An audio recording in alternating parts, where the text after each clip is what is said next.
အခုကတော့ကထိန်ရာသီလေးဖြစ်တဲ့အတွက်ကထိန်ပုံလေးတွေကိုဒီချဲကဆွဲပေးခိုင်းဖြစ်ပါတယ်။ online နောက်ပြီးကြတဲ့အခါအိမ်သင်တန်းအားလုံးပေါ့နော်ကထိန်ပုံလေးတွေဆွဲကြတယ်ကထိန်ပုံလေးတွေဆွဲခြင်းအပြင်သူတို့တွေဘာလေးတွေရရှိလဲဆိုတော့ပေါ့နော်ဒီချဲတို့မြမရိုးရာရဲ့အနှစ်သာရလေးတွေကိုသူတို့သိရှိတယ်ပေါ့နော်ဒီအတိုင်းဆိုလို့ရှိရင်ဒီချဲတို့ကတမန်ကရှန်ငါဘောကထိန်ပြီးသွားရင်ပြီးသွားပြီပေါ့နော်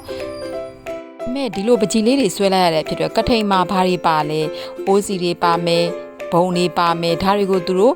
လက်တွေ့ကြရေးဆွဲရတယ်ပြီးတော့အခါသူတို့စဉ်းစားရတာပေါ့နော်ဒီချက်ကကထိန်ဆိုမဲ့ဒီတိုင်းပုံနေကြီးပဲကူးချခိုင်းတာမဟုတ်ဘူးသူတို့ရဲ့စိတ်ကူးတွေထည့်တယ်ပေါ့နော်အမဗရေသပင်တွေပါတယ်ဗရေသပင်တွေမှာဆိုရင်ထီးတွေကိုဘယ်လိုလုပ်ထားလဲဘာတွေထည့်ထားလဲဗရေသပင်မှာဘာတွေပါလဲသူတို့တွေဆွဲရင်းနဲ့မှာမြမရိုးရာရဲ့ကထိန်ဆိုတာဘာလေးလဲဆိုတာသူတို့သိလာတယ်အဲ့အတွက်ဒီချက်ကဒီကထိန်ရဲ့ရိုးရာပုံလေးတွေကိုလည်းဒီချက်ကဆွဲပြီးခိုင်းဖြစ်တယ်ပေါ့နော်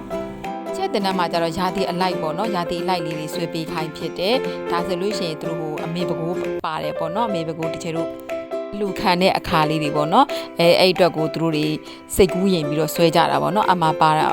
ဥရွှေရိုးနဲ့ဒေါ်မိုးတို့နောက်ကြတော့ဗရေသပင်တို့အားလုံးပါကြတယ်ပေါ့နော်အဲ့ဒါလေးတွေကို